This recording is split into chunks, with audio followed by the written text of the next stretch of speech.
Hello friends. Today we're talking about something known in the television business as broadcast signal intrusion. It's important to point out that signal intrusion is highly illegal in most countries and specifically in the US carries a $100,000 fine and possible jail time. Signal intrusion is rather fascinating as it's actually extremely rare. This is because the equipment needed to pull this off would be out of reach for almost everyone. We'll need to start at the beginning with Captain Midnight.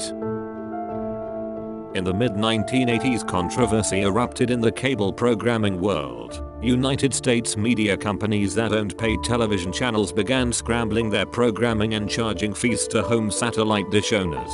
Customers were pissed.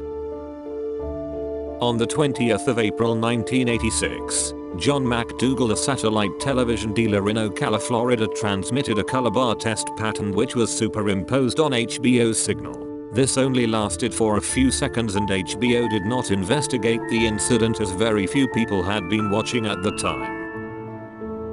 On the 27th of April 1986, just after midnight, John McDougal was overseeing the uplink of the movie Pee-wee's Big Adventure as part of the evening's programming for the pay-per-view network People's Choice. At the end of his shift, he swung the dish back into its storage position, which aimed it at the location of Galaxy 1, the satellite that carried HBO.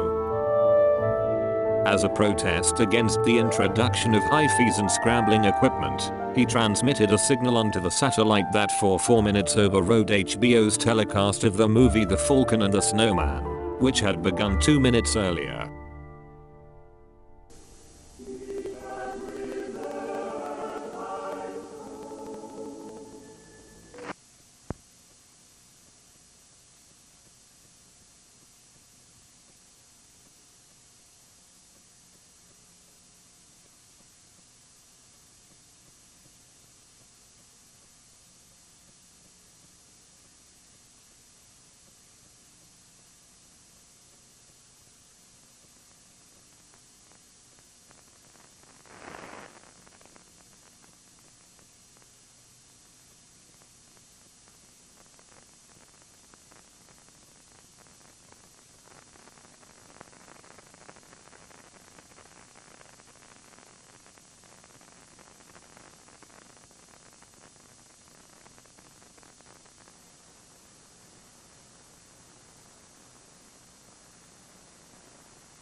The infamous Max Headroom broadcast signal intrusion was a television signal hijacking that occurred in Chicago, Illinois on the evening of November 22, 1987.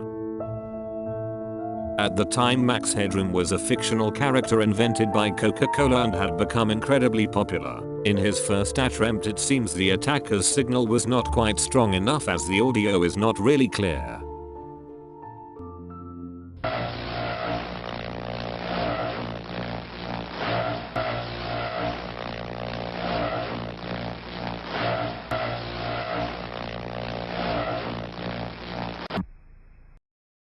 The intruder was successful in interrupting 2 broadcast television stations within the course of 3 hours. After the brief and only partially successful attempt to break into the signal of intended target WGN, the signal pirates succeeded in getting their broadcast intruded onto WTTW during an episode of Doctor Who on PBS.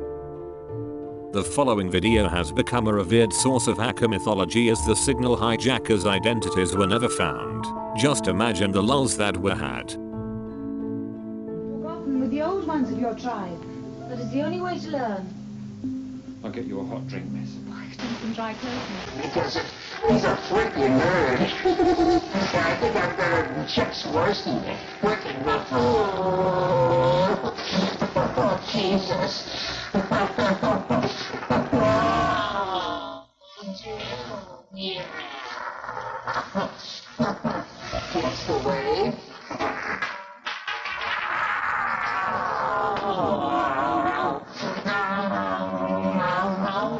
Your love is fading.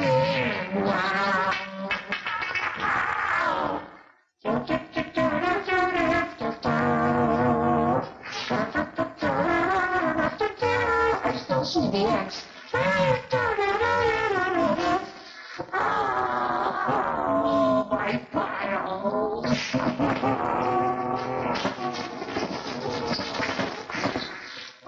obviously a giant masterpiece for all the greatest world newspaper nerds. My brother is wearing the other one. But it's dirty. It's got footprints on it. Oh, they're coming to get me.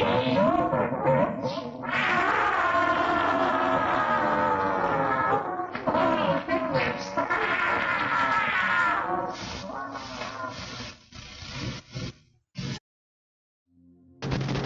As far as I can tell, a massive... The Max Headroom incident ended up making both local Chicago and national news coverage. What follows are a collection of news reports from that day. In Chicago television stations, someone using sophisticated equipment managed to briefly and illegally override broadcast signals on WGN TV and WTTW. Jack Connerty reports now that both incidents are under investigation. Even in a medium that is no stranger to bizarre moments, these were truly bizarre. Starting first on WGN TV at 9:14 Sunday night during a sportscast. 12 quarters finally did.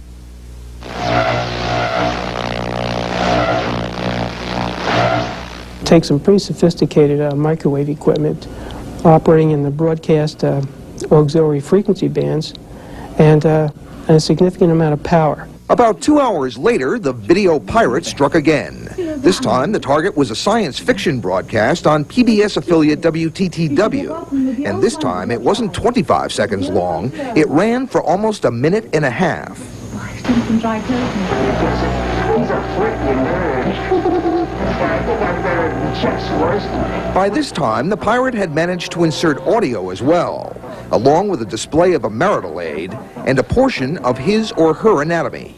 It generated hundreds of calls. Really kind of expressing sympathy over the fact that our signal would be interfered with in this way and that it would inconvenience so many thousands of our viewers.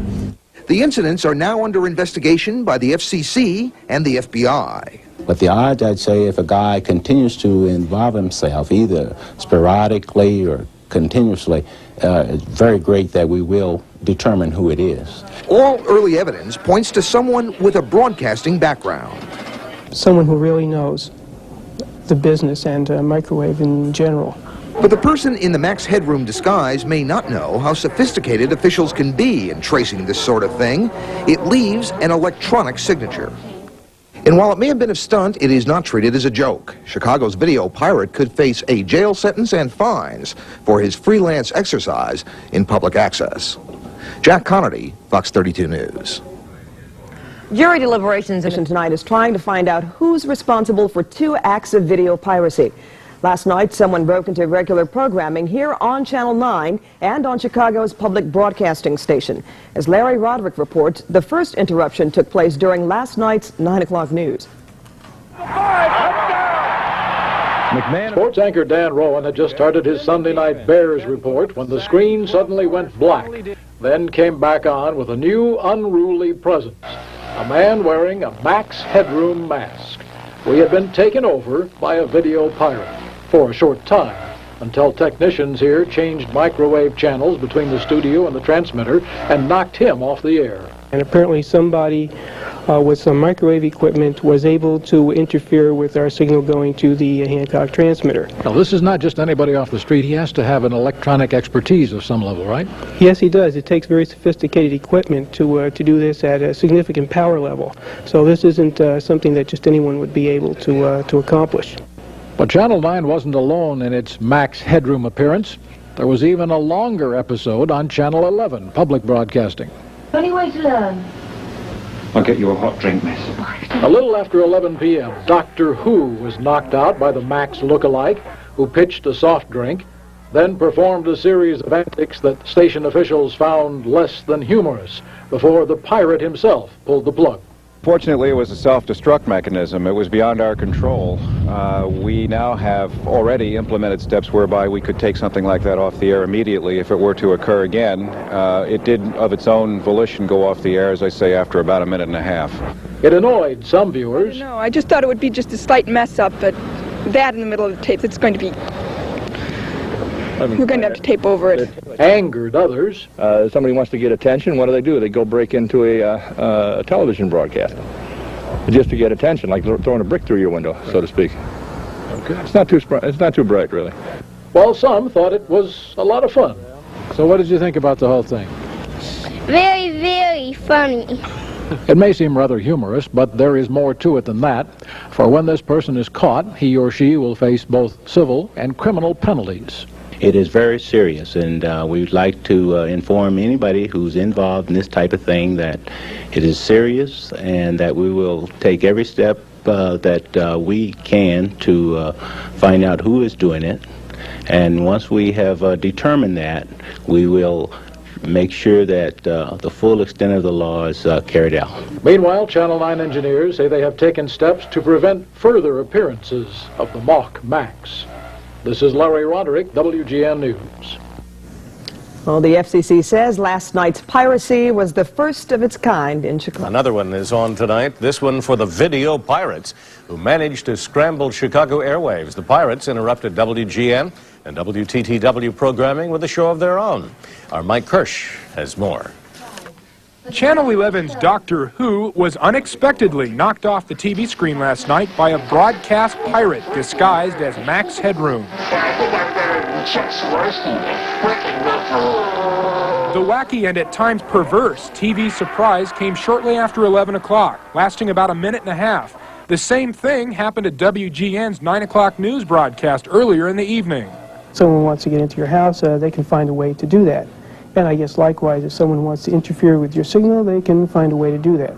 The FCC says the pirates were able to use stronger microwave signals to override the television signals which are transmitted from the Hancock and Sears towers. Like to inform anybody involved in this kind of thing that there's a maximum penalty of $100,000, 1 year in jail, or both. The broadcast pirate who broke into HBO programming about a year and a half ago and threatened HBO with this message was caught by the FCC and fined $5,000 and was put on 1 year probation. The FCC says the wise guys who pulled off this latest stunt are in very big trouble. Mike Kirsch, the 10 o'clock news. The FCC says or warns that should the pirate... Video pirate who raided 2 television broadcasts last night first hit WGN. Its signal was jammed during the news in the middle of the Bears highlights. The pirate mimicked the Max Headroom character that you see on TV. It takes some pretty significant equipment, technical equipment, and some knowledge of broadcast frequencies, microwave frequencies, and a lot of power. Less than 2 hours later, Channel 11's broadcast of Doctor Who was disrupted. The 90-second interruption ended with the video pirate's bare bottom being spanked with a flyswatter, but his punishment will be far worse if he is caught. The maximum penalty is 1 year in jail and a fine. It says $100. I think it is a higher fine. Thank you for watching, friends. I hope in this video you've learned some valuable hacker lore. I do sincerely hope you'll do me the honor of a subscription.